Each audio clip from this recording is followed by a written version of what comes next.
اللهم اجعلني سواء من اقتدى. السلام عليكم ورحمة الله وبركاته. نحمد الله العظيم نصلي ونسلم على الرسول الكريم. أما بعد،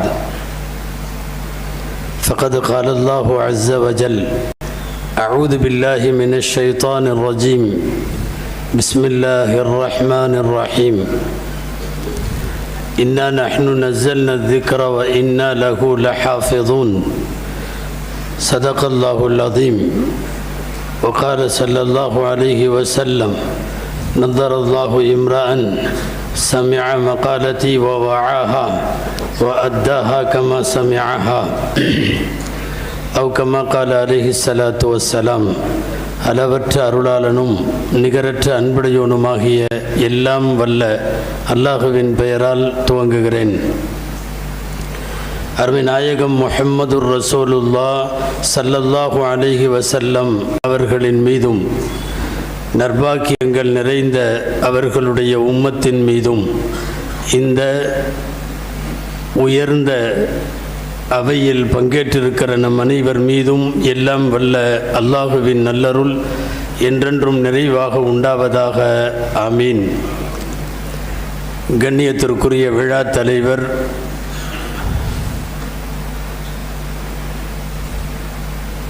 இந்த ஜாமியாவினுடைய முதல்வர், சுமார் 17-18 வருட காலமாக சஹீஹுல் புகாரியை இந்த பூமியிலே நடத்தி கொண்டிருக்கக்கூடிய பேராசிரியர் பெருந்தகை ஹஜ்ரத் கிப்லா தாமத் பரகாத்துஹும், முன்வரிசையிலே அமர்ந்து முன்னிலை வகிக்கிற இக்கல்லூரியினுடைய சங்கைக்குரிய தலைவர், செயலாளர், பொருளாளர், கௌரவ தலைவர் உள்ளிட்ட அன்பார்ந்த நிர்வாக பெருமக்களுக்கும், கல்லூரியினுடைய மூத்த பேராசிரியர்களான அசாத்திதே கராம்களுக்கும், மேடையை அலங்கரித்து கொண்டிருக்கிற மூத்த மன்பஇ உலமா பெருமக்களுக்கும், ஜாமியாவினுடைய பெருமைக்குரிய பேராசிரியர் பெருந்தகைகள், வருகை தந்திருக்கிற ஆலிம் பெருமக்கள், சிறப்பு விருந்தினர்கள்,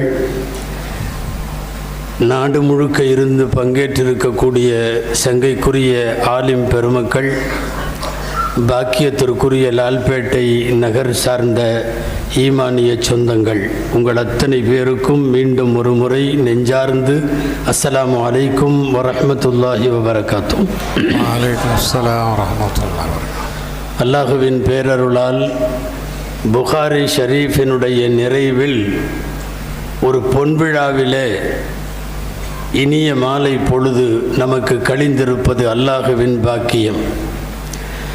அன்பானவர்களே, எங்கெல்லாம் ஹாஃபிது பட்டமளிப்பு விழா நடக்குமோ அது குர்ஆனுக்காக நாம் எடுக்கிற விழா. எங்கெல்லாம் புகாரி ஷரீஃபுக்கு, அது புகாரியின் துவக்கத்தின் விழாவாக இருந்தாலும் புகாரி நிறைவின் விழாவாக இருந்தாலும் அது ஹதீஸுக்கு நாம் எடுக்கிற விழா. குர்ஆனை எப்படி அவன் பாதுகாப்பதாய் வாக்களித்தானோ அதே வாக்குறுதி குர்ஆனுக்கு அல்ல, ஹதீஸுக்கும் பொருந்தும்.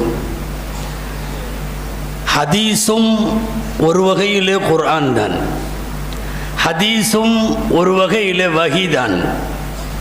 உலமாக்களுக்கு தெரியும், வஹியை இரண்டாய் பிரிப்பார்கள், மத்லூப் என்றும் கைரு மத்லூப் என்றும்.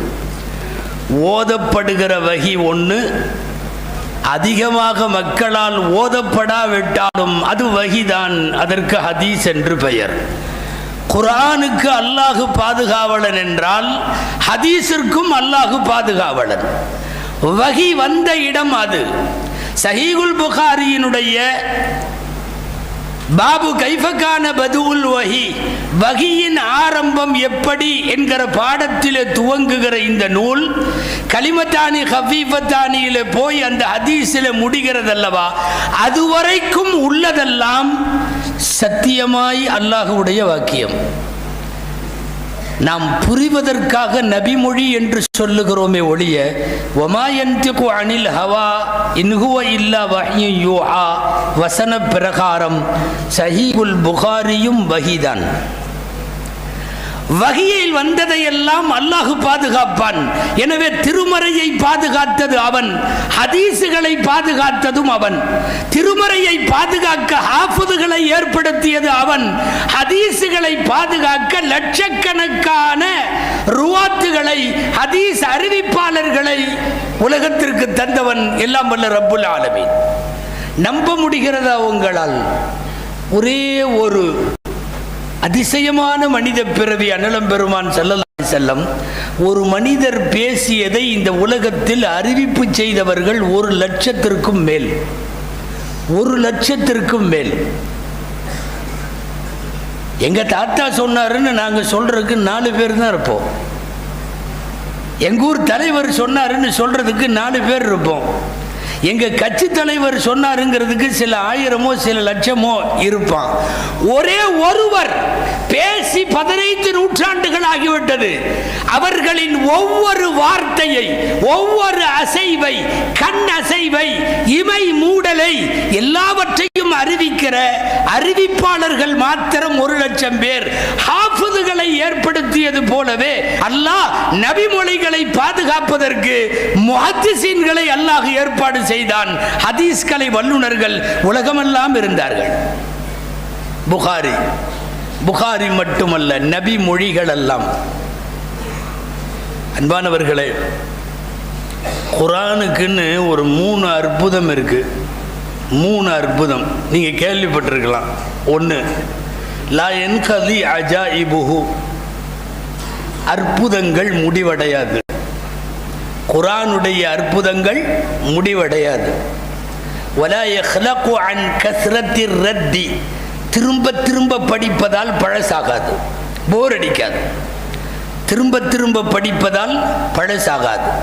3வது, வலா யஷ்பஉ மின்ஹுல் உலமா, அறிஞர் பெருமக்கள் வயிறு நிரம்பவே மாட்டார்கள். அதாவது அறிவு பசிக்கு தீனி கொடுத்து கொண்டே இருக்கும்.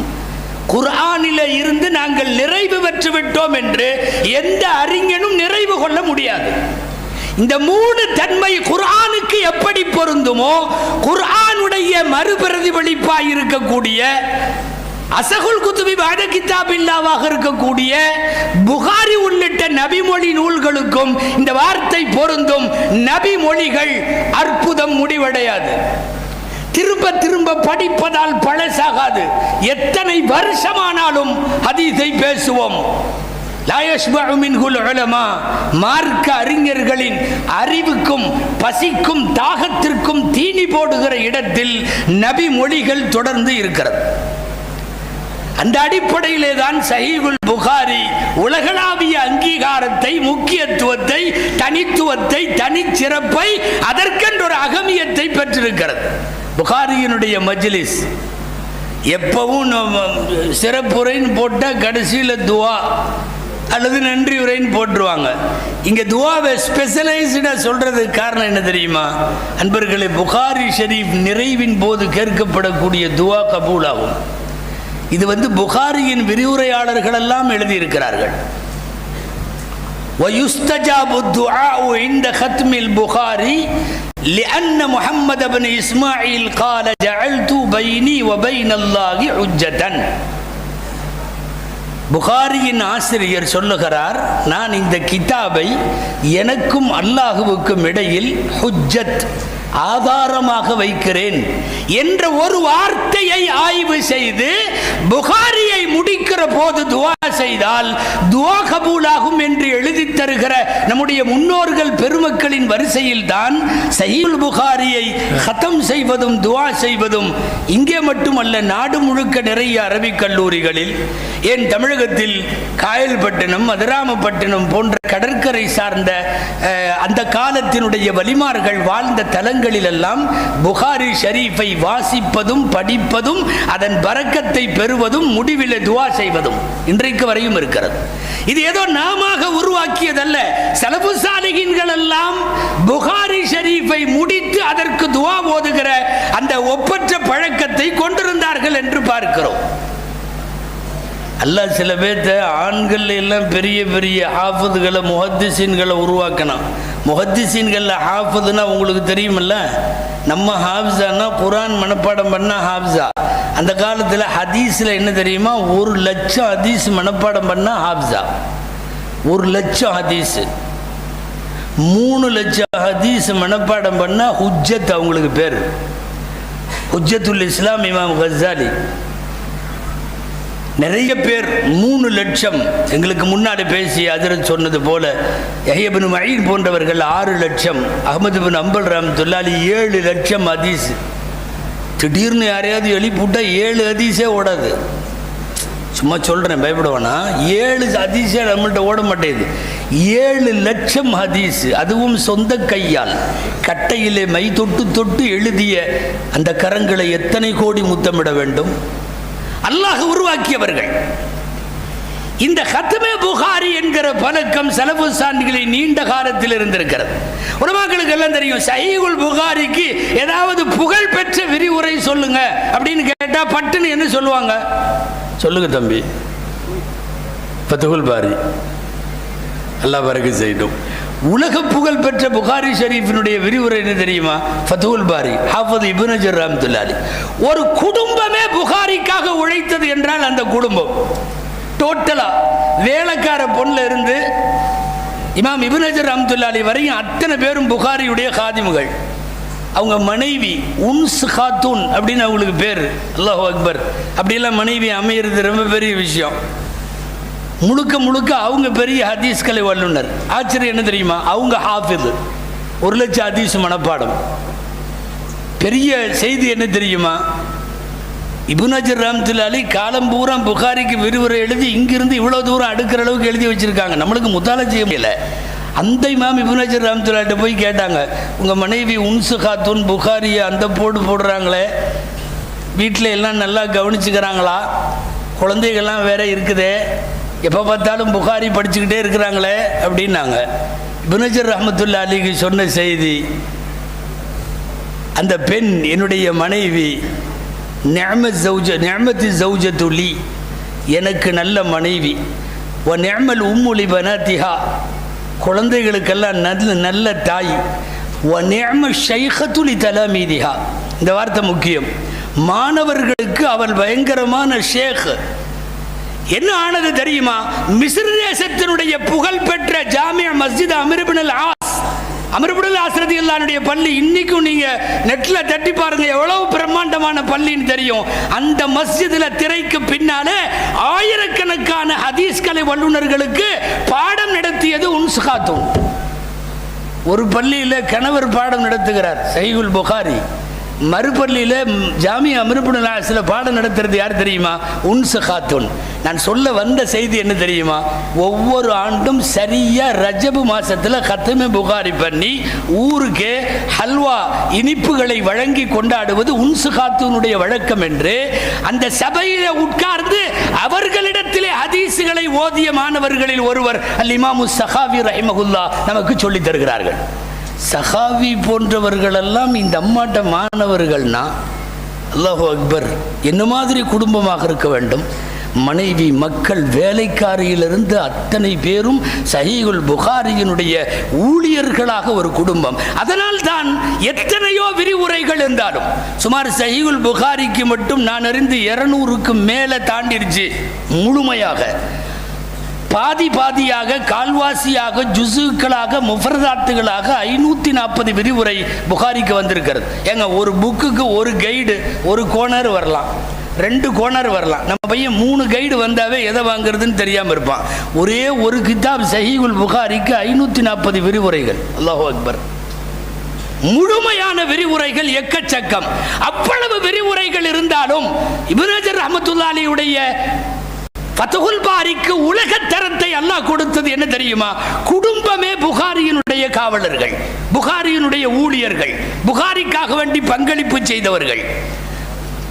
அதை ஒட்டித்தானோ என்னவோ நாடு முழுக்க நிறைய இடங்களில் ஹத்மே புகாரி ரஜபில் தான் முடிக்கிறாங்க. ரஜபில் வேற மாதங்கள்லையும் முடிக்கிறாங்க.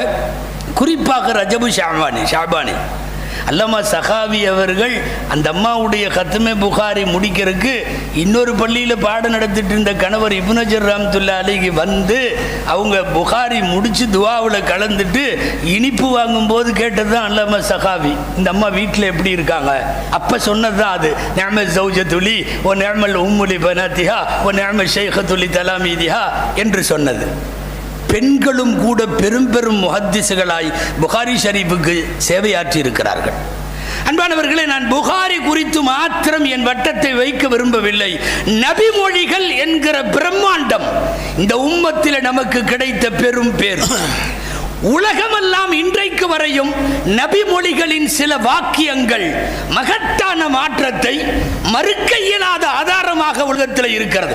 ஓடுகிற ஆட்டாவின் பின்புறத்தில் இருந்து மலைப்பாறைகளின் சுவர் வரைக்கும் ஆங்காங்கே உலகம் முழுக்க நபிகள் நாயகம் ஸல்லல்லாஹு அலைஹி வஸல்லம் உடைய சில வாசகம் அரபியில் சொல்லாவிட்டாலும் தமிழில் உங்களாலே சொல்ல முடியும். இந்த வாக்கியங்கள் எல்லாம் எம்பெருமான் ஸல்லல்லாஹு சொன்னது. உலகத்தில் எந்த தலைவனுக்கும் அப்படிப்பட்ட உறுதியான முத்திரை பதிக்கிற வாசகங்கள் இல்லை. எத்தனை எத்தனை நபிமொழி. பிஞ்சு பசங்களை, சின்ன குழந்தைகளை எந்திரிச்சு நின்றா சொல்லுவான், பக்கத்து வீட்டுக்காரன் பசிச்சிருக்கிறப்ப நீ சாப்பிடக்கூடாது. வஜாருஹு ஜாயிஉன். உலக புகழ் பெற்ற நபிமொழிகள் மட்டுமல்ல, மாற்றத்தை உலகத்திலே ஏற்படுத்திய நபிமொழிகள் இவைகளெல்லாம். யாரை பார்த்தாலும் புன்முறுவலோடு நீ பார்ப்பது சதகா. இந்த உலகத்தில் இந்த நேயத்தை எல்லாம் பேசியது நபிமொழிகள் மட்டும்தான். உழைப்பவன் வியர்வை உளரும் முன்னால் அவனுக்கு கூலி கொடுக்க வேண்டும். உன்னுடைய தாயின் பாதமடியிலே உனக்கு சொர்க்கம் இருக்கிறது. நீ நல்லவன் என்றால் உன் மனைவியிடம் நல்ல பெயர் எடுத்துக்கொள். பெண் குழந்தையை பெற்றவனும் நானும் இப்படி இருப்போம் மறுமையில். இந்த முத்தான வசனங்கள் எல்லாம், வாக்கியங்கள் எல்லாம் உள்ளூர் அளவில் அல்ல, உலக அளவில தாக்கத்தை ஏற்படுத்திய அற்புதமான வாசகங்கள் இவைகள் எல்லாம். ஏன்? கால்நடைகளை சரியாக தீனி கொடுத்து வளர்க்க வேண்டும் என்று பேசி வர்க்கபூஹா சாலிஹத்தன் வத்ருகூஹா சாலிஹத்தன்.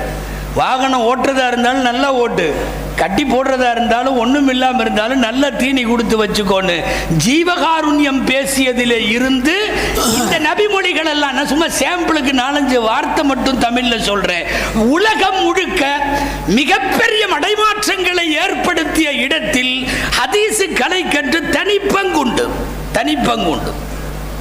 கத்தாரில் இஸ்லாத்தில் சேர்ந்தார் ஒருத்தர் இல்லையா? ஃபுட்பால் மேட்ச் நடந்ததெல்லாம் கத்தாரில், அகில உலக அளவில் வேர்ல்டு கப்பில். அந்த நாடு தன்னை மாற்றிக்க மாட்டேன்னு சொல்லிட்டான். அவங்களுக்கு சொல்லி பார்த்தாங்க, சர்வதேச கிரிக்கெட் கிளப்பெல்லாம் வந்து கொஞ்சம் தண்ணி கிண்ணி புட்டி குட்டி எல்லாம் இதெல்லாம் வச்சுக்கலாம்ல, கிரிக்கெட் கிளப் நடக்கிறப்போ அதெல்லாம் சகஜம் தானே, ஃபுட்பால் நடக்கிறப்ப ஒன்றும் பண்ண மாட்டோம், இங்கே இப்படி தான் இருக்கும்னு சொல்லிட்டு அங்கங்கே குரான் ஹதீஸ் அது இது என்னென்னத்தையோ பண்ணி வச்சா அந்த ஃபுட்பால் கிளப்பிலேருந்து வெளியே வர்ற இடம் பூரா ஹதீஸ், திரும்புகிற இடம் பூரா ஹதீஸ். ஊருக்குள்ளே அவன் எங்கேயாவது ஹோட்டலில் தங்க போனான்னா ஹதீஸு, எங்கே போனாலும் நபிமொழிகள் குரான் வசனங்கள். இந்த லாஸ்ட்டாக 28 நாள் கழித்து 29வது நாள் எல்லாம் கிளம்புறாங்க, ஃபுட்பால் மேட்ச் முடிஞ்சு. அப்போ ஒருத்தர் இஸ்லாத்தில் சேர்ந்துட்டு, நான் இந்த நபிமொழியை படிச்சுக்கிட்டே இருந்தேன், பார்த்துக்கிட்டே இருந்தேன், இவ்வளவு தூரம் வந்து உலகத்தில் மனித நேயத்தை ஒன்றுமே இல்லை, நம்மளை பார்த்தா அது ஒன்றுமே இல்லைம்போம். ஒரு மனிதனை பார்த்தால் நீங்கள் சிரித்து கொண்டே புன்னகைத்து கொண்டே பாருங்கள், அது சிறந்த தர்மம் இருக்குல்ல, அதை தான் அங்கே எழுதி வச்சிருக்கு. Smile please, it is also donation. அவ்வளோதான், வேறு ஒன்றுமே இல்லை. Smile, it is also donation. நீங்கள் புன்னகை செய்யுங்கள், இதுவும் தர்மம். இந்த ஒரு வாசகத்தை தூக்கிட்டு போய் அந்த ஆள் உட்காந்து என்னமோ பிரித்து மேய்ஞ்சிருக்கார் போல தெரியுது. எல்லாம் பண்ணி முடிச்சுட்டு 28வது நாள் இஸ்லாத்தில் சேர்ந்துட்டார். வந்துட்டு போன கிரிக்கெட் கிளப்புக்கு, இந்த ஃபுட்பால் மேட்சுக்கு வந்துட்டு போன அத்தனை பேரும் கண்டிப்பாக 10 ஹதீஸாவது மனப்பாடம் பண்ணியிருப்பான். ஊர் பூரா ஹதீஸு. நபிமொழிகளால் ஏற்படுத்தப்பட்ட தாக்கங்கள் நிறைய. அவர் அந்த நாட்டுக்காரர் வந்து சொன்னார், இதெல்லாம் தப்பு, எல்லா மதத்துக்காரனும் வர்றான், நீங்கள் எல்லா பக்கம் நபிகள் நாயகமுடைய இதாக எழுதி வச்சுருக்கீங்க, இதெல்லாம் சரியில்லை. அவர் ஒரே வாரத்தில் சொன்னார், நீ வந்து 28 நாள் கூத்தடிக்கிறதுக்காக நான் என்னோட தீனையெல்லாம் we will not change our religion for 28 days. we will not change, மாற்ற மாட்டோம். 28 நாள் கூத்தாட்டத்துக்காக நான் வந்து என்னுடைய தீனை மாற்றிக்கவேனா அப்படின்னு சொல்லிட்டு அவர் பேசின வாசகம் சர்வதேச அளவில் பிரபலமானது. இந்த நேரத்தில் நீங்கள் சவுதியெல்லாம் இப்படி பண்ணுறானேன்னு ஒப்பிட்டு பார்த்தா அது நான் பொறுப்பல்ல. ஆமாம், மோசமான மூதேவி பூரா ஒன்று சேர்ந்துட்டான் போல தெரியுதாங்க. கயிறு ஆமாம், 40 லிட்டரு சாராயம் மட்டும் விற்கிறதுக்கு சட்டம் பாஸ் ஆகிருக்கு. அதாவது அதிகமாக குடிக்கக்கூடாதான், விற்க மாட்டாங்களாம், வெறும் 40 லிட்டரு மட்டும் விற்பாங்களாம். நீ 40 லிட்டரு கொடுத்தா பிளாக்ல 400 எப்படி வாங்குறது நம்மளுக்கு தெரியாதா? அன்பானவர்களே, நபி மொழிகள் உலகம் முழுக்க தாக்கத்தை ஏற்படுத்தியது. நபி மொழிகள் ஒரு குறிப்பிட்ட மைதானத்தில் அல்ல, மாணவர்களிடம் மாத்திரமல்ல, பெண்களிடத்தில் மாத்திரமல்ல, இன நிற மொழி எல்லா பாகுபாடுகளையும் கடந்து உலகம் முழுக்க ஒரு தன்னாட்சி செலுத்திய ஒரு மனிதரின் வாசகம் என்று சொன்னால் எம்பெருமான் ஸல்லல்லாஹு அலைஹி வஸல்லம் உடைய நபிமொழிகள். நபிமொழிகளை படிக்கிற போது என்ன நடக்கும் தெரியுமா? ஒரு மிகப்பெரிய பாக்கியம் கிடைக்கும். ஒன்று, ஹதீஸுடைய பொருள், கருத்து, விரிவு இதெல்லாம் கிடைச்சிரும். இது நடத்துறப்பவே அதிர்த்து சொல்லுவாங்க, என்ன ஹதீஸ், இதில் என்ன கருத்துன்னு, அது கிடைச்சிரும். இன்னொரு பொக்கிஷம் கிடைக்கும். என்ன தெரியுமா? ஹஸ்ரத் ஒரு நிமிஷம் தயவுசெய்து கொஞ்சம் முந்தி வாங்க. ரொம்ப ஒரு பெரிய கூட்டம் வாசலுக்கு வெளியே நிற்கிது, கொஞ்சம் வாங்க, அவங்களுக்கு இடம் கொடுங்க. இன்ஷா அல்லாஹ் சொர்க்க உலகத்தில் உங்களுக்கு இடம் கிடைக்கும். கொஞ்சம் நல்லா அசைங்க, நல்லா அசைங்க. அங்கே நிற்கிறவங்க எல்லாம் உக்காந்துடணும்.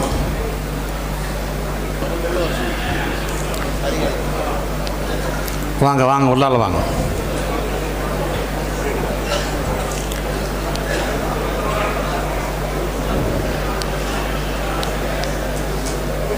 வாங்க ஜவுல்லா, வாசலில் இருக்கிறவங்க உள்ளால போடுங்க. உள்ளால பூந்தா தான் கொஞ்சம் நகருவாங்க. அதெல்லாம் சரியாக வராது, விட்டுருங்க.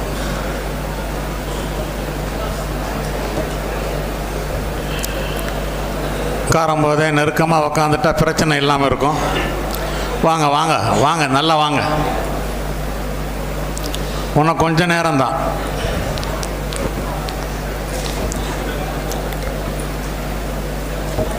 நல்லா வாங்க.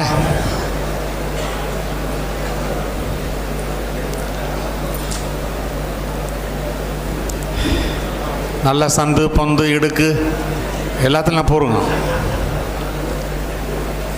பேசுங்க அதில். அன்பானவர்களே, புகாரி உள்ளிட்ட ஹதீஸ் நூல்களை படிக்கிற போது 2 பாக்கியம் கிடைக்கும். ஒரு பாக்கியம் ஹதீஸின் பொருள், அதன் ஆழ அகலங்களோடு, அந்த ஹதீஸ் உட்பொதிந்திருக்கிற விளக்கங்களோடு கூடிய அந்த ஹதீஸினுடைய விரிவு கிடைக்கும். 2வது பெரிய பாக்கியம் ஒன்று கிடைக்கும். என்ன தெரியுமா?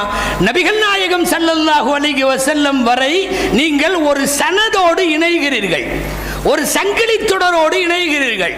முன்னாலே இருக்கிற மாணவர் 7வது சுமரா என்றால் அவர்களுக்கு நூருல் அமீன் ஹஜ்ரத் அவர்கள் என்றால் இவர்களுக்கு உஸ்தாத் உஸ்தாத் உஸ்தாத் என்று போய் அநேகமாக இன்றைக்கு ஒரு 100 தலைமுறைகள் வருகிற போது, ஒரு 140 தலைமுறைகள் வருகிற போது முஹம்மது ஸல்லல்லாஹு அலைஹி வஸல்லமை நீங்கள் தொடுகிறீர்கள். ஹதீஸ் படிப்பது வெறும் நபிமொழி படிப்பதல்ல. புகாரியை ஆசிரியரிடத்தில் படிக்கிற போது கிடைக்கிற பெரும் பாக்கியம், அதற்கு சனது என்று பெயர். சனது என்றால் என்ன தெரியுமா? ஒரு சங்கிலி, அதன் முதல் நுனியை எம்பெருமான் ஸல்லல்லாஹு அலைஹி வஸல்லம் பிடித்திருக்கிறார்கள், அதன் கடைசி நுனியை மன்மூல் அன்வாருடைய 7வது சும்ரா மாணவன் பிடித்திருக்கிறார். இந்த தொடரில் நாம் இணைவது என்பது எவ்வளவு பெரிய பாக்கியம் தெரியுமா? அல்லாஹு அக்பர். சனது மகத்தான இஸ்லாமிய உலகத்தின் பெரிய அருட்கொடை என்று சொல்ல வேண்டும். எல்லாம் சனதோடு வருது. இவங்க சொன்னாங்க, இவங்க சொன்னாங்க, இவங்க சொன்னாங்க. அல்லது அங்கிருந்து வந்தால் அனஸ் ரலியல்லாஹு அன்ஹு அவர்களுக்கு சொன்ன, அபூ ஹுரைரா ரலியல்லாஹு அன்ஹு அவர்களுக்கு, அங்கிருந்து தொடங்கி வாழுகிற நம் தலைமுறை வரைக்கும் அநேகமாக நான் நினைக்கிற கருத்துப்படி நூருல் அமீன் ஹஜ்ரத் அவர்கள் புகாரி நடத்துகிறார்கள் என்றால் இவர்களுடைய 53வது தலை இமாம் புகாரி ரஹ்மத்துல்லாஹி அலைஹி. 53வது தலைமுறைக்கு அப்பால் சில தலைகளை கடந்து சென்றால் அங்கே கண்டிப்பாய் அபூ ஹுரைரா ரலியல்லாஹு அன்ஹு இருக்கிறார்கள்.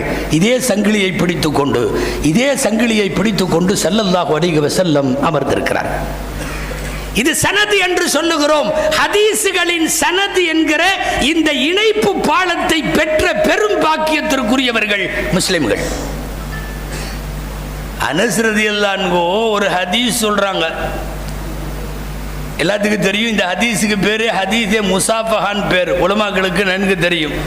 சாஃபஹது அன்-நபிய ஸல்லல்லாஹு அலைஹி வஸல்லம் வ கஃபி பைன கஃபைஹி. ஸல்லல்லாஹு அலைஹி வஸல்லத்தை நான் கையை கொடுத்து முசாஃபஹா செஞ்சேன்.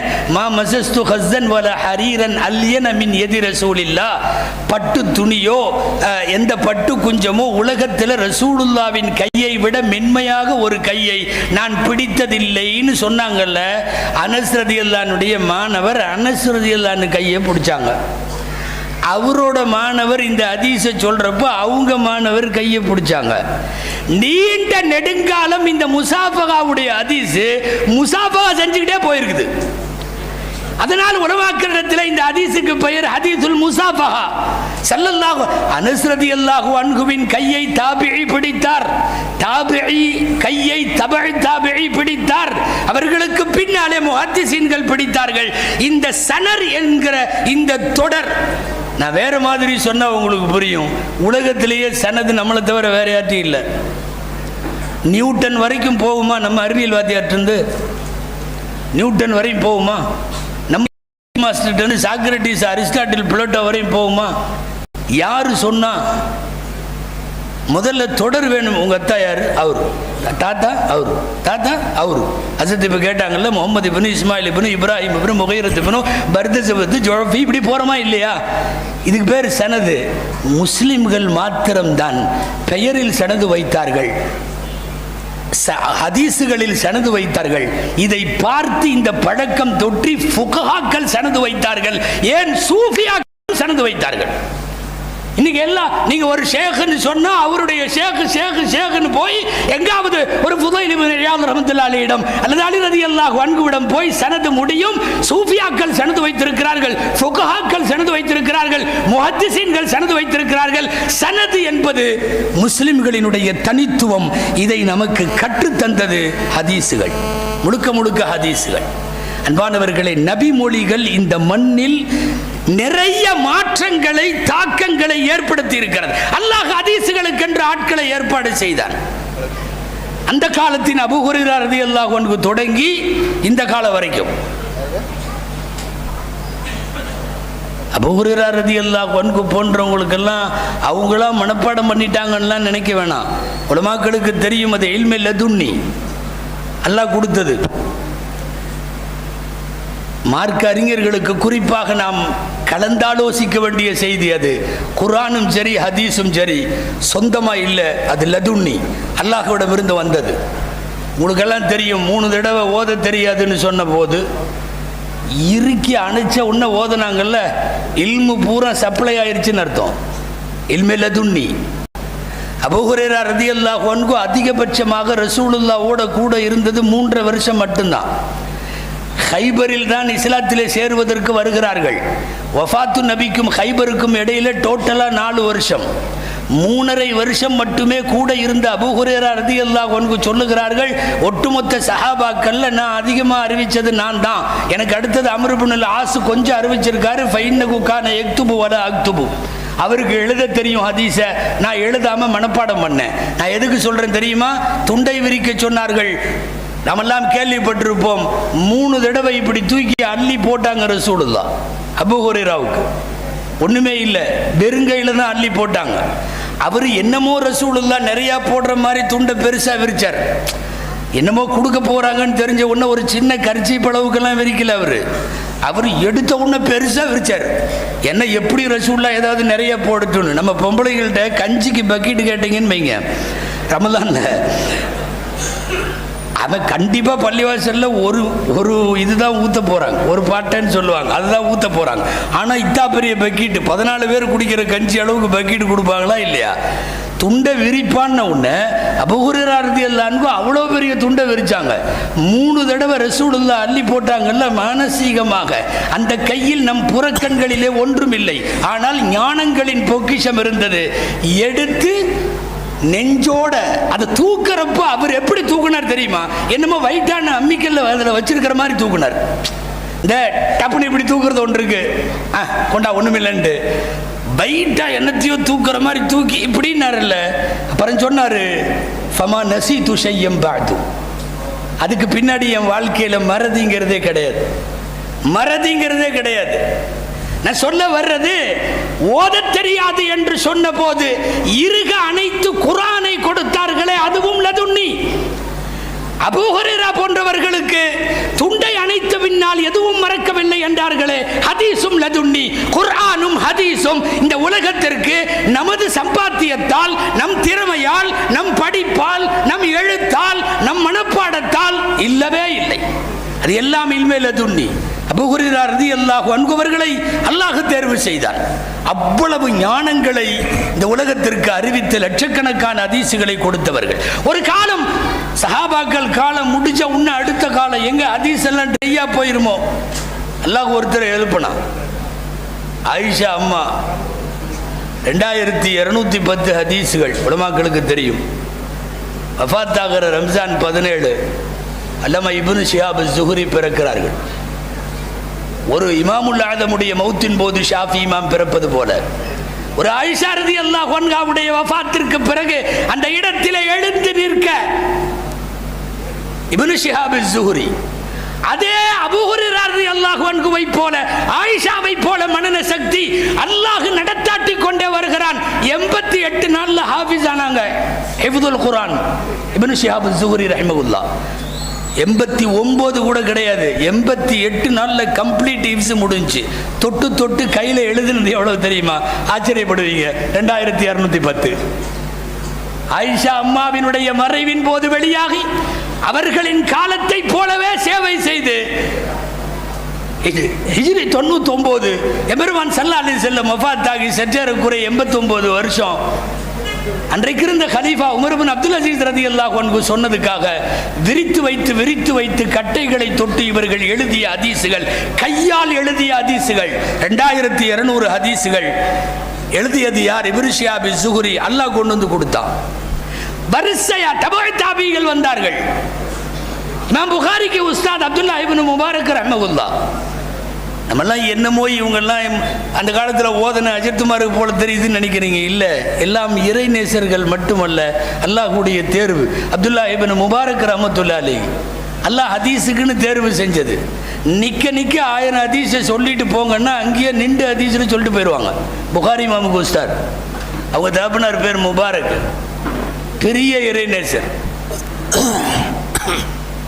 எங்கேயோ அப்படி போகிறப்ப கண்ணு தெரியாத ஒருத்தர் உட்காந்துருந்தார். முபாரக் வந்திருக்கிறதா சொல்லிட்டு தடுமாறி வந்து, முபாரக் என்னோட பார்வை வர்றதுக்கு துவா செய்ய, நீ துவா செஞ்சா கபூல் ஆகுங்கிறாங்க. அல்லாஹும்ம ருத்த பஸ்ரஹு துவா செஞ்சார், யாரெல்லாம் பார்வையை கொடுத்துருன்னு. அடுத்த நிமிஷம் பார்வை வந்தது. முஹத்திஸீன்களுடைய குடும்பமும் அவர்களின் பாரம்பரியமும் விளங்குவதற்காக சொல்லுகிறேன். பார்வை வந்த உடனே கேட்டார், என் வீட்டில் மன்தரா ஹாதிகில் பின்த மன் தத்தஸவ்வஜுஹா, நீ யார் இந்த பொண்ணை கட்டிக்குவான்னு நினைக்கிற, யாருக்கு நான் கொடுக்கட்டும் அப்படின்னு கேட்டார். யார்கிட்ட? முபாரக் ரஹ்மத்துல்லாஹி, பெரிய இறைநேசர்கிட்ட. அவங்க சொன்னாங்க அழகான வாக்கியம், வல் ஜாஹிலூன யுஸவ்விஜூன லில் ஹஸப் வல் யஹூது லில் மால் வன் நஸாரா லில் ஜாஹி வல் முஸ்லிமூன லித்தீனி ஃபத்ஃபர் பிதாத்தித் தீன். கிட்டத்தட்ட அழகான 2 ஹதீஸுகளுடைய தொகுப்பை ஒரு வார்த்தையில் அவர் சொல்றார். அறியாமை காலத்துக்காரர்கள் பரம்பரைக்காக திருமணம் செய்வார்கள், யகூதிகள் காசுக்கு கல்யாணம் செய்வார்கள், நசாராக்கள் பதவிக்காக திருமணம் செய்வார்கள், முஸ்லிம்கள் தீனுக்காக செய்வார்கள். நீ தீனுக்காக கல்யாணம் பண்ணி கொடுத்துருன்னு சொன்ன உடனே இவ்வளவு காலம் கண் தெரியாமல் இருந்து கண் பார்வை பெற்ற முபாரக் என்ன சொன்ன? முபாரக் அவர்களை பார்த்து இந்த இவர் என்ன சொன்னார் தெரியுமா? முபாரக், தீன் உள்ளவரை பார்த்து கல்யாணம் பண்ணி கொடுங்கிற, எனக்கு தெரிஞ்சவரை இந்த பகுதியில் வேற யாரும் இல்லை, நீயே கட்டிக்கோ. என்ன ஆச்சு தெரியுமா? அன்னைக்கு மாலையே திருமணம் நடந்தது. அன்பானவர்களே, இந்த இறைநேச ஜோடிக்கு பிறந்தவர்கள் தான் அப்துல்லாஹ் இப்னு முபாரக் ரஹ்மத்துல்லாஹி. அந்த பிறந்த குழந்தை தான் புகாரி இமாமுக்கு உஸ்தாத். ஹதீஸுகளுக்காக இறைவன் தேர்வு செய்த முஹத்திஸீன்கள் எல்லாம் ஏதோ படித்து பட்டம் பெற்றதோ, தங்களுடைய சுய சம்பாத்தியத்தில், அவர்களின் அறிவில், அவர்கள் தேடிக்கொண்ட படிப்பில் அப்படியெல்லாம் வரல. அல்லாஹு அக்பர். நீண்ட காலமாக ஹதீஸுகளை பாதுகாக்க அல்லாஹ்வுடைய தேர்வு இது. நிறைய பேர் எனக்கு முன்னாடி பேசுறவங்க அஹ்மது பின் ஹம்பல் ரஹ்மத்துல்லாஹி அலைஹி பத்தி சொன்னாங்க. இந்த உஸ்தாதிட்டையே உஸ்தாதை விட 16 அடி பாயறவங்க இருக்காங்க தெரியுமா? அந்த லிஸ்ட்ல உள்ளவங்க அஹ்மது பின் ஹம்பல். ஷாபி இமாம் சொல்லுவாங்க, அந்த அலமு பில் அக்பாரி சிஹாஹி மின்னா. எப்பா, எங்களை எல்லாம் விட சஹீஹான ஹதீஸை தெரிஞ்சுக்கிறதுல நீதான்பா பெரிய ஆளு. சொல்றது யாரு தெரியுமா? ஷாஃபி ரஹ்மத்துல்லாஹி அலைஹி, அஹ்மது பின் ஹம்பல் ரஹ்மத்துல்லாஹி உஸ்தாத். இத்தனூன்னு வயசு, சின்ன வயசு, வாயை திறந்து பேசினா எல்லாருமே ஏத்துக்கிறாங்களே. இமாம் ஷாஃபி ரஹ்மத்துல்லாஹி அலைஹி தங்கள் தீவான்ல எழுதியிருக்காங்க, அஜாயிபு ஸமானி தலாதா. இந்த காலத்தின் அதிசயமான மனிதர்கள் 3 பேர். பயங்கரமா கால அதிசயம், அதிசய பிறவி 3 பேர். 1 அரபுல் லா யஅரிபு கலிமத்தன் அபூ தௌர். அவர் அரபி, ஆனா நல்ல அரபியே பேச மாட்டாரு. பேசினா தப்பு தப்பா பேசுறாரு, ஆனா சரியான அரபி, பெரிய பண்டிட்டு. அவருக்கு அபூ தௌர்னு பேரு. என்னை ஆச்சரியப்படுத்தியவர்கள் அவர் 1. வஅஜமியுன் லா யுக்திஉ ஃபீ கலிமத்தின் ஹஸனு ஸஅஃபரானி.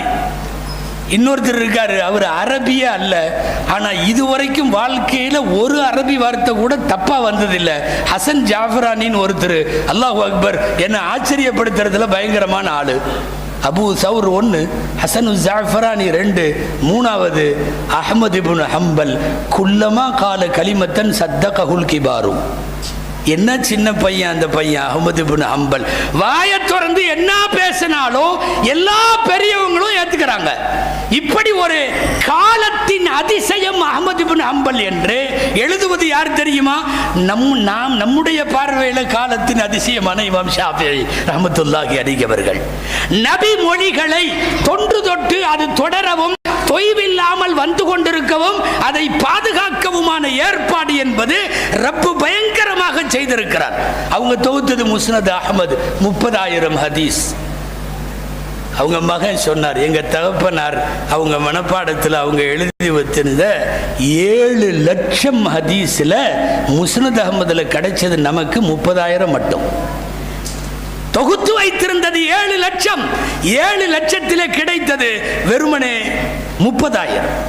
காலம் முழுக்க ஹதீஸை எழுதுறதில்ல, ஹதீஸுகள்லையே கடந்து ஊர்னவங்க. வஃபாத்துடைய நேரங்க அவங்களுடைய மாணவர் அஹ்மது பின் ஹம்பல் ரஹ்மத்துல்லாஹி மாணவர் அபூபக்கர் மரூசின்னு சொல்லி அவங்க தான் பக்கத்தில் இருக்காங்க.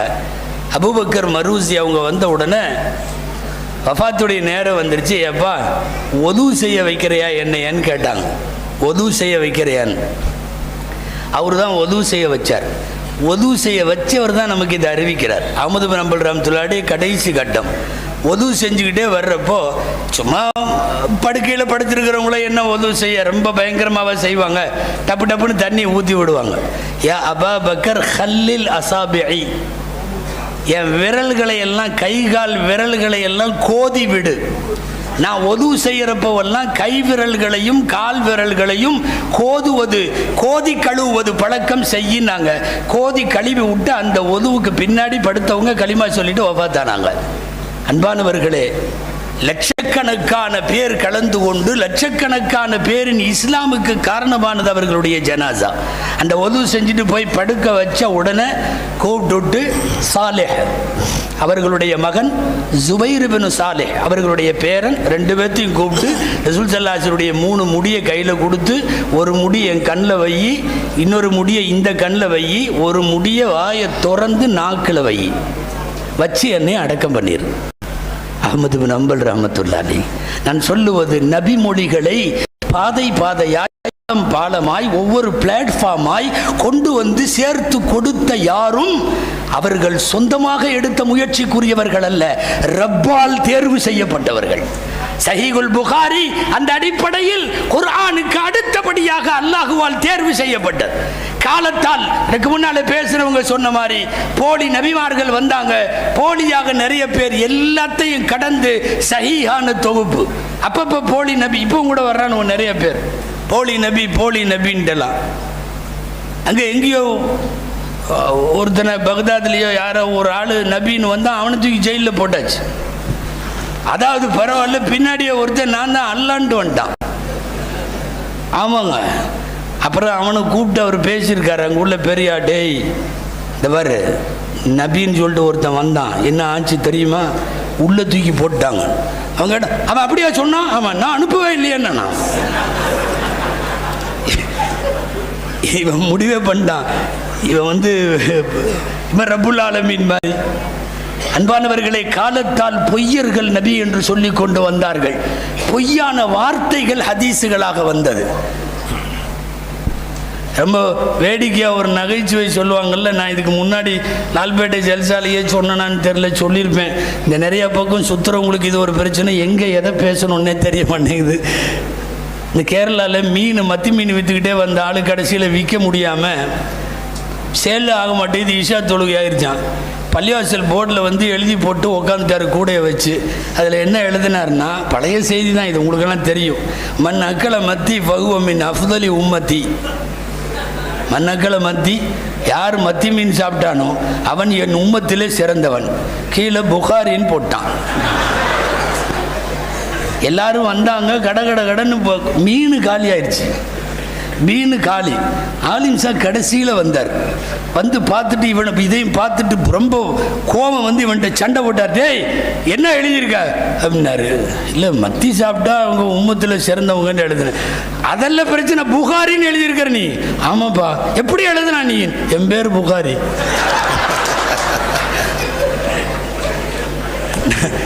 நான் மீன் விற்கிற புகாரி, நான் சொன்னதா எழுதி போட்டிருக்கேன். ரசூலுல்லான்னு நான் எழுதி போட்டால் நீ என்னை திட்டு, நீ என்னை ஏதாவது செய்யலாம். அன்பானவர்களை, காலத்தில் நிறைய போலி நபிகள் வந்தார்கள், போலியான ஹதீஸுகள் வந்தது, இட்டுக்கட்டப்பட்ட ஹதீஸுகள் வந்தது. அந்த காலத்தில் எல்லாம் நபிமொழிகளை பாதுகாத்து இன்றைக்கு வரையும் ஒப்படைத்த பெருமைக்குரியவர்கள் நபிமொழி கலை சார்ந்த வல்லுநர்கள். நீங்க சர்வ சாதாரணமா நபிமொழி என்னமோ இங்க பிரிண்ட் போட்டாங்க, கொண்டு புஸ்தகமா கொடுத்துட்டாங்க என்று சொல்ல முடியாது.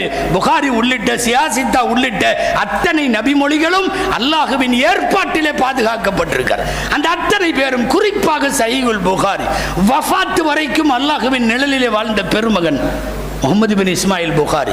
லாஸ்ட் டே வஃபாத் ஆகிற அன்னைக்கு இஷால நடந்ததை சொல்லிட்டா, நான் சொல்லி இதோட முடிச்சிடறேன், என் டைமும் முடியுது இன்னொரு 3 நிமிஷத்தில். அன்பானவர்களே, இமாம் புகாரி புகாராவுக்கு பக்கத்தில், சமர்கந்துக்கு பக்கத்தில் ஹர்தங்குன்னு ஒரு ஊர், ஹர்தனக்குன்னு சொல்லுவாங்க, ஹர்தங்குன்னு சொல்லுவாங்க. இந்த ஹர்தங்கு போயிட்டாங்க. அந்த கிராமத்தில் இருந்தாங்க. எல்லாரும் ரம்ஜான் முடிய போகுது, பெருநாள் வரப்போகுது, இமாம் புகாரி அங்கே இருக்காங்களேன்னு சமர்கந்திலிருந்து ஒரு குரூப் கிளம்பி இமாம் புகாரி அவர்களை பார்க்க வருகிறார்கள். வந்து சொன்னாங்க, ரொம்ப நாளாக இந்த கிராமத்தில் உட்காந்துருக்கீங்க, ஒரு பள்ளியோ ஒரு மஸ்ஜிதோ 2 மஸ்ஜிதோ தான் இங்கே இருக்குது. உங்களுடைய ஆழமான கருத்துக்களை எல்லாம் வாங்கி கொள்ளுவதற்கு பெரிய பெரிய பள்ளிவாசல்களோ மதாரிசுகளோ தரிசுகாக்களோ எதுவுமே இல்லை. தயவு செய்து சமர்கந்துக்கு வாங்க, இங்கிருந்து கொஞ்சம் தூரம் தானே, போயிடலாம், வாங்க வாங்க. இல்லைன்னா இங்கேயே இருந்துக்கிறேன். ஹர்த்தங்களை தான் இருக்கிறாங்க. இது நடப்பது பெருநாளுடைய இரவு வெடிந்தால். ரொம்ப நேரம் சொன்னதுக்கு அப்புறம் வற்புறுத்துறாங்களேன்னு சொல்லிட்டு எந்திரிச்சாங்க. உடம்பு சரியில்லை தான், எந்திரிச்சாங்க. துணியெல்லாம் போட்டுட்டு ஒது செஞ்சுட்டு தலப்பா துணி கேட்டாங்க, தலப்பா கொடுத்தாங்க. இமாம் புகாரியுடைய வரலாறு இது.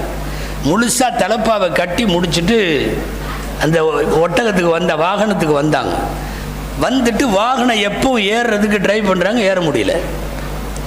2வது தடவை 3வது தடவை ஒரு 2-3 பேர் வந்து பக்கத்தில் நின்று இமாம் புகாரியை மேலே ஏற்றுவோன்னு சொல்லி முயற்சி பண்ணப்போ சொன்னாங்க, விட்டுரு, என்னால் வாகனத்தில் ஏற முடியலங்கும் போது நான் அதனால தான் இங்கேயே இருக்கிறேன்னு சொன்னேன். நீங்கள் திரும்ப திரும்ப சொன்னதுனால வந்தேன். நீங்கள் தயவு செய்து அல்லாவுக்காக திரும்பி போங்க, நான் சமர்கந்துக்கு வரல, கருத்தங்களையே இருக்கேன். நாங்கள் உள்ளே போய் உட்காந்து அவங்க இடத்துக்கு போய் சில வினாடிகளில் அவர்கள் வஃபாத். அதாவது கடைசி நேரம் வரைக்கும் ஆக்டிவாக இருந்து படுக்கையில் ஒது செஞ்சுட்டு தலப்பா கட்டிட்டு வாகனத்தில் ஏறுறதுக்கு போயிட்டு அதில் ஏற முடியாமல் திரும்பி வந்து நீங்கள் போயிட்டு வாங்கன்னு சமர்கந்திலிருந்து வந்தவங்கள்ட்ட சொல்லிட்டு ஹர்தங்கிலேயே உயிர் பிரிந்தது அல்லவா. பிறந்த காலம் முதல் வஃபாத்தினுடைய நேரம் வரைக்கும் அல்லாஹுவின் நிழலிலே வாழ்ந்த பெருமக்கள் முஹத்திஸீன்கள், அதிலே குறிப்பாக சஹீஹுல் புகாரியினுடைய ஆசிரியர் முகமது பின் இஸ்மாயில் புகாரி, 16 வயசு. நீங்கள் நம்புவீங்களான்னு தெரியல. எம்பெருமான் ஸல்லல்லாஹு அலைஹி வஸல்லமுடைய ரவுலா, 14வது பிறை வெளிச்சம், லைட்டு கிடையாது. கபிரிஸ்தானில் இன்னைக்கு மாதிரி எதுவும் பாதுகாப்பு கிடையாது. வெறும் மண்ணு கபரு. ஒரு இலையை எடுத்து வச்சு ரசூலுடைய ரவுலாவில் ஒரு கையை எம்பெருமான் ஸல்லல்லாஹு அலைஹி வஸல்லமுடைய மண்ணு கபர், அப்போ அது மேலே கையை வச்சுட்டு எடுத்துட்டு தாரீகுல் ஹுலஃபா என்று மதீனாவின் நிலா வெளிச்சத்தில் எழுதிய முதல் கிதாபு புகாரி இமாமுடையது தாரீகுல் ஹுலஃபா. அன்னைக்கு தொடங்கினது கலிமத்தானி ஹஃபீஃபத்தானி வரைக்கும் இந்த உம்மத்திற்கு பயன்பட்டிருக்கிறது என்றால் நபி மொழிகள் மகத்தானவை. நபி மொழிகளை பாதுகாத்தவர்கள் மகத்தானவர்கள். அல்லாஹ் குர்ஆனை பாதுகாப்பது போல் நான் துவக்கத்தில் சொன்னதை சொல்லி நிறைவுபடுத்துகிறேன். ஹதீஸுகளையும் அல்லாஹுதான் பாதுகாக்கிறான். இன்னா நஹ்னு நஸல்னா ذிக்ர் வ இன்னா லஹு லஹாஃபிதுன். புகாரி நிறைவு செய்யும் இந்த நேரத்தில் எல்லாம் வல்ல அல்லாஹ்விடத்தில் துஆ செய்வோம். அல்லாஹு ஜல்ல ஷானுஹு தஆலா காலமுள்ளளவும் குர்ஆனுக்கும் ஹதீஸுக்கும் சேவையாற்றுகிற, படிக்கிற, ஓதுகிற, கேட்கிற, பரப்புகிற இந்த உச்சகட்டமான மார்க்க பணியில் அல்லாஹ் நம்மையும் இணைத்து கொள்ள எல்லா காலத்திலும் அல்லாஹ் தௌஃபீக் செய்வானாக. வாழ்நாளின் கடைசி வினாடி வரைக்கும் அல்லாஹுவையும் அல்லாஹுடைய ரசூலையும் பேசி பேசியே, எழுதி எழுதியே, சிந்தித்து சிந்தித்தே உயிர் பெரியும் பாக்கியத்தை அல்லாஹ் நம் அனைவருக்கும் தருவானாக. ஜஸாக்கும் அல்லாஹு ஹைரா வ ஆகிரு தஅவானா அல்ஹம்துலில்லாஹி ரப்பில் ஆலமீன். அஸ்ஸலாமு அலைக்கும் வரஹ்மத்துல்லாஹி வபரகாத்துஹு.